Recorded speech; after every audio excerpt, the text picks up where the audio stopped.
कोटेश्वर धाम महादेव का अचिन प्राचीन शिवलिंग, जो बाबा अब मुख्य पुजारी जी से भोले बाबा का संवाद सुनेंगे। देखिए जी, कोटि कोटि जो देख रहे हैं जी ये लिंग है। तो एक धारी गुलाब में 100 पीस है जी 10 धारी तो बताइए जी 100 1000 जी और 8 हो गए ऊपर, तो इसको हम लोग बोलते हैं कि शस्त्रलिंगी। जी तो बानासुर राक्षस के नाम सुने होंगे, उन्हीं का बच्चे के नाम था उषा और कृष्ण भगवान के पोता का नाम था अनिरुद्ध। तो अनिरुद्ध के पाने के लिए उषा ने शस्त्रलिंगी शंकर को स्थापना किया और हे स्थान पर उषा मुझको समझे द्वापर जमीन का वर्णन शिव पुराण में विश्वकर्मा का बना हुआ मंदिर है। इसी तरह से एक पीपल का गाछ है, ढेर जगह घूमे होंगे मगर उषा गाछ नहीं देखे, तो 200 डेग पैदल चलना पड़ेगा।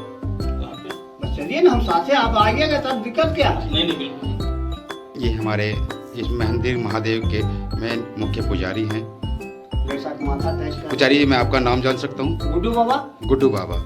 ये भोले बाबा के मुख्य पुजारी गुड्डू बाबा जी है, जिनके मुख से हमने भोले बाबा के संवाद सुने कि ये कितना प्राचीन और कितना दिव्य शिवलिंग है, जिनके दर्शन करने मात्र से ही सारे पापों का संहार होता है, सारे पाप मिटते हैं, सारे कष्ट मिटते हैं, सारे दुख मिटते हैं। फिर बाबा भोलेनाथ हम सब की चिंताओं को अपने सर पर लेकर हम सबकी मनोकामना पूर्ण करते हैं। जय श्री महादेव। ये अद्भुत पीपल वृक्ष जो अति प्राचीन है, जिसका किसी को भी नहीं पता कि ये इस धरती धरा पर कब से है। डालियां भी टूट गई, ये देखिए, हम आपको दिखा रहे हैं। कभी आपने ऐसा अद्भुत नज़ारा नहीं देखा होगा जो हम आज आपको दिखा रहे हैं। आप देखिए, ये पीपल का पेड़, आपने वट वृक्ष देखा होगा, बड़ के पेड़ आप काफ़ी देखे होंगे, जो जड़ें भी और जो उनकी डालियां भी है वो ज़मीन को छूती है। लेकिन पीपल का वृक्ष एक ऐसा प्राचीन वृक्ष यहाँ पर है जो आज तक किसी को नहीं पता कि ये कितने समय से यहाँ पर स्थापित है।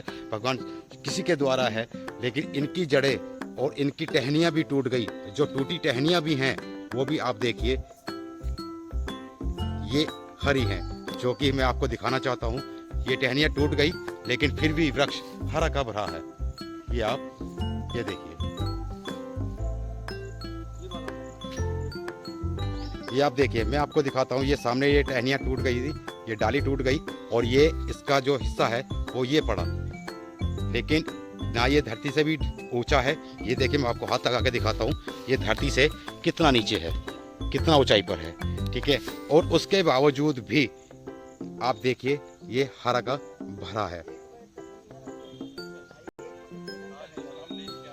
देखिए, अब हम गुरु जी यहाँ के मुख्य पुजारी से संवाद कर रहे हैं।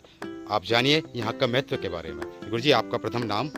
मेरा नाम गुड्डू बाबा जी। कोटेश्वर नाथ धाम, गया जिला, बेला थाना। अब तो थाना हो गया मेन, जी जिला है गया जी तो कोटेश्वर नाथ धाम जो हमारे भोलेनाथ शस्त्रलिंगी है जी। बानासुर राक्षस के नाम सुने हैं, उन्हीं का बच्ची के नाम था उषा। बानासुर राक्षस जो थे, उनकी पुत्री का नाम था उषा जी। और कृष्ण भगवान के पोता के नाम था अनिरुद्ध। अनिरुद्ध कृष्ण जी के जो पौत्र थे जी। तो अनिरुद्ध के पाने के लिए जी उषा ने शस्त्रलिंगी शंकर को स्थापना किया, जिसमें शंकर जी के देखोगे कि दिल पारा हुआ हल्का हल्का है जी। हाँ हाँ, छोटे छोटे जो शिवलिंग उसमें लिंग स्थापित है। हैं जी। तो एक धारी गोला में 100 पीस 10 धारियां, तो 10 है 100 1000 8 हो गए ऊपर जी। तो 1008, इसको हम लोग बोलते हैं कि शस्त्रलिंगी। शस्त्रलिंगी तो मनकामना उषा को पूरा हुई जी। और स्थापना की। यहाँ बानासुर की लड़की उषा और कृष्ण भगवान के पोता अनिरुद्ध शादी है द्वापर युग में जी। यही हुआ कोटेश्वर नाथ धाम और शस्त्रलिंगी शंकर का स्थापना किया। और विश्वकर्मा का बना हुआ मंदिर है, ये नहीं कि मिस्त्री हम लोग बनाए, विश्वकर्मा के खाली एक लोहिया पत्थर पर जी। उसी तरह से पीपल का गाछ जो देख रहे हैं जी। इसका आयु 1000 से ऊपर हो गया। तो कहिए कि आप कैसे जानते हैं बाबा? तो देहरादून से डॉक्टर आते हैं जी। साल में फागुन तुलसी के रोज आते हैं और दवाई पड़ता है। तो काहे के लिए पड़ता है कि पहले पत्ता जो था ना से झंझरा टाइप का होता है जी। तो ई के चलते अब ढेर ठीक हो गया है। और पूरब का डांड हो या पश्चिम का डांड हो या उत्तर का डांड, जो सवेरे पहर या कोई घड़ी आप आइए, ज्यादा बाबा के तरफ झुकाओ, ये तो आँख से आप लोग देख सकते हैं। जी जी, हमने देखा है। हाँ। सभी झुकाव उन्हीं की तरफ है।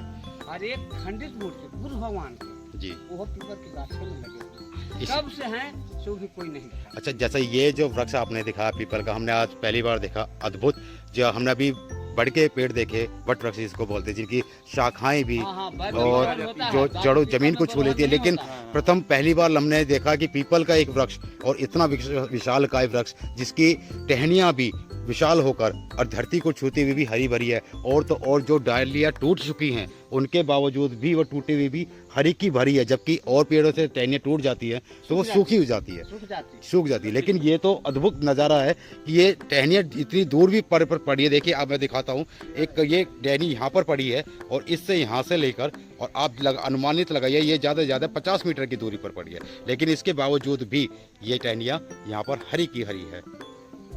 आपको दिखाता हूँ, चारों तरफ से मैं आपको दिखाता हूँ, और आप देखें इस अद्भुत पीपल वृक्ष के नज़ारे को जो हमारे सनातन धर्म को और भी मजबूत करता है। जिस तरीके से इस पीपल वृक्ष की जड़ें और शाखाएं इतनी मजबूत, इतनी स्ट्रॉन्ग हो चुकी हैं, जिसका आज तक ना किसी को पता लग पाया और ना ही कोई पता कर पाया है। इसी तरह हमारे सनातन धर्म की, हमारे हिंदुत्व की, हमारे एक भगवानों की जो आस्था और प्रकृति है, उस चीज़ का आप नज़ारा देखें, जो कि टहनियाँ इतनी ऊंचाई पर होने के बावजूद भी आप देख सकते हैं कि किस तरीके से ये झुकाव में आ चुकी हैं। ये तो पेड़ से जुड़ी हुई टहनियाँ हैं जो हरी भरी भी हैं। अद्भुत नज़ारा ये भी आप देखें पीपल वृक्ष का। और दूसरा नज़ारा मैं आपको दिखाता हूँ, देखिए यहाँ पर कितनी प्यारी प्यारी छोटी छोटी गायें और गौ पक्षियाँ भी हमारे यहाँ इनके आंगन में जो है बैठी हुई हैं। और ये देखिए पीपल वृक्ष की नधानाएँ।